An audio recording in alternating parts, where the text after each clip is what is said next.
Welcome back to another episode of Diamond Discussions where we discuss love, purpose, healing, and living it up. And I'm your host, Miss VVS. How y'all doing today? Y'all look at my sides. I'm about to put some little stuff on there. But anyway, we are not here to talk about my hair, okay? Okay. I can't find my ponytail holder, y'all. Now, today's topic is going to be a little deep.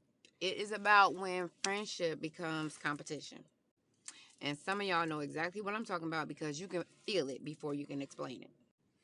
Like one day, like y'all cool, uh, talking every day, like y'all energy is just matching. Y'all like thing one and thing two. Nothing can separate you. But then slowly something happens.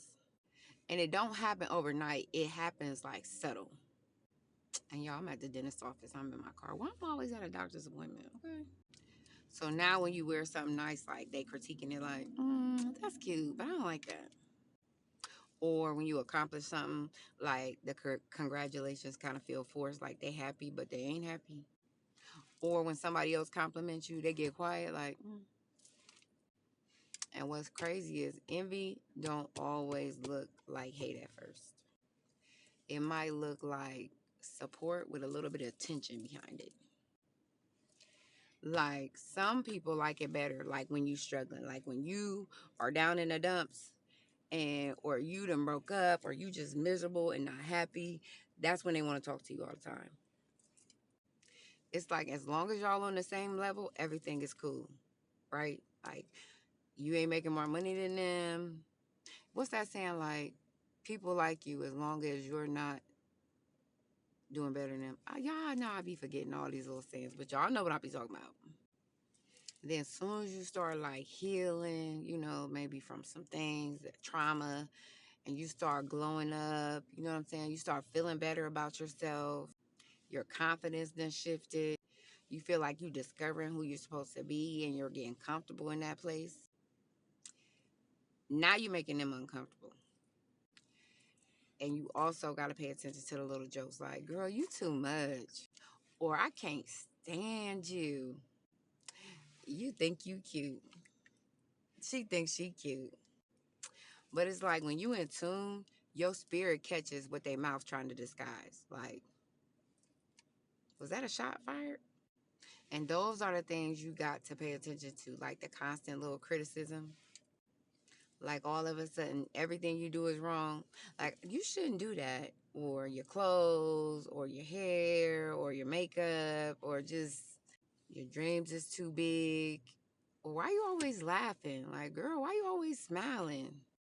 Why you want to talk to him? I don't like him.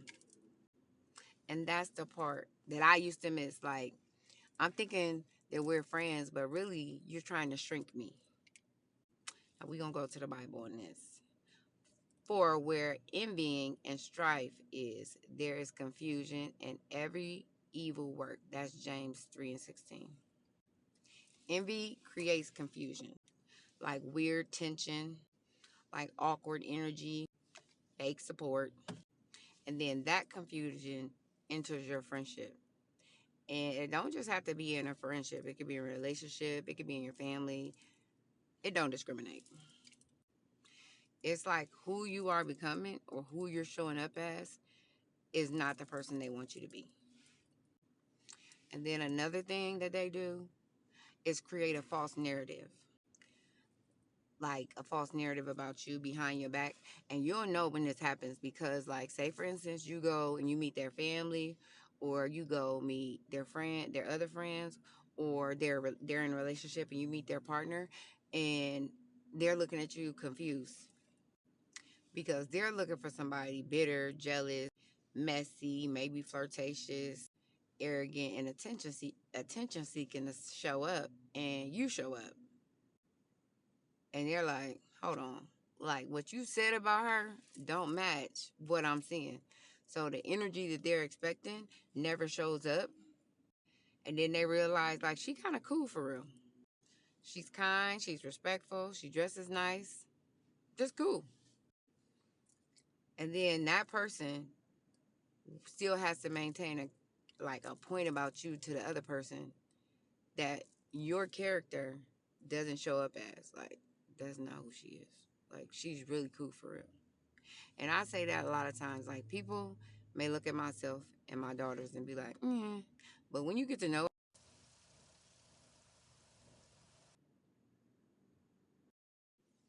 something going on with my phone, y'all. But back to the scripture. No weapon that is formed against thee shall prosper, and every tongue that shall rise against thee in judgment thou shalt condemn. That's Isaiah 54:17. So even the word says the weapons will form, people will talk, people will envy you, people will misunderstand you, but it doesn't prosper unless you allow bitterness to bring you out of character. Like if you allow them to bring you out of who you know you are. Now, some friendships will try to coerce you into wrong stuff. You know, like they know you in a bad relationship, well, and try to make it seem like, I mean, but he good to you though. I mean, I think that you should just, ride it out. I think you should just, and that's just weird to me.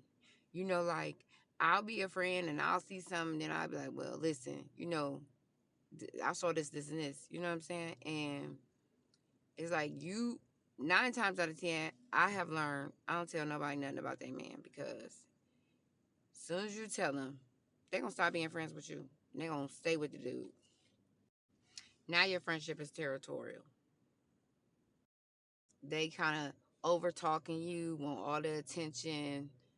And me personally, I just shrink back by, girl, you can have the floor, because I really don't care about the floor. But because of that, people gravitate to me more or to you more. Or because you can sense they're uncomfortable, you try to shrink down. Like you don't dress how you normally would dress, or you don't talk as much, or you just try to hide your light. You just try to give them the floor.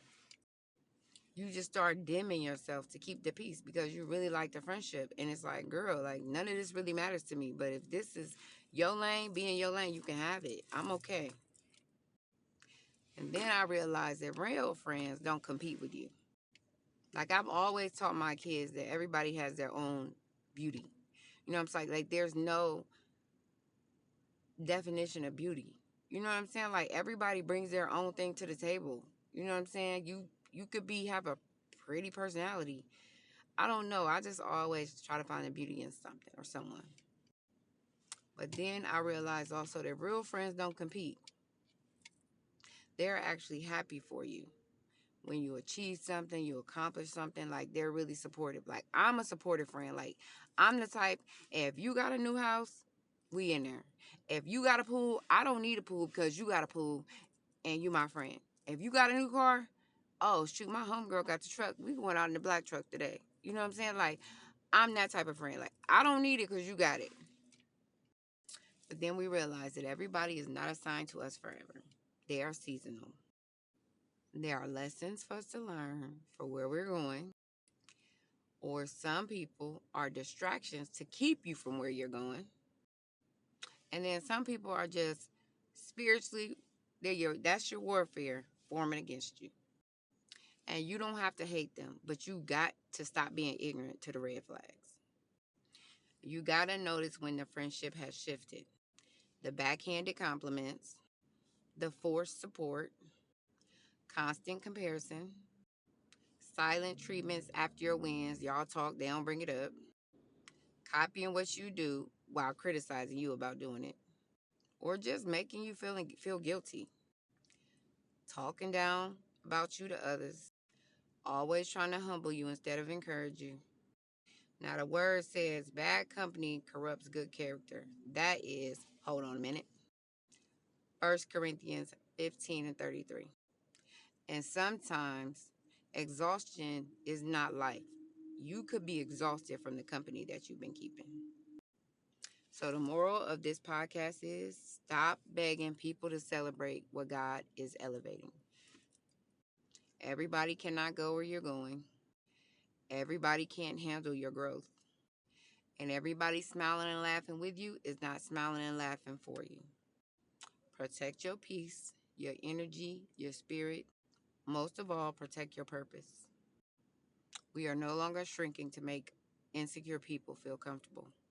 Again, if you like the gems that's being dropped, please like, share, and subscribe and follow.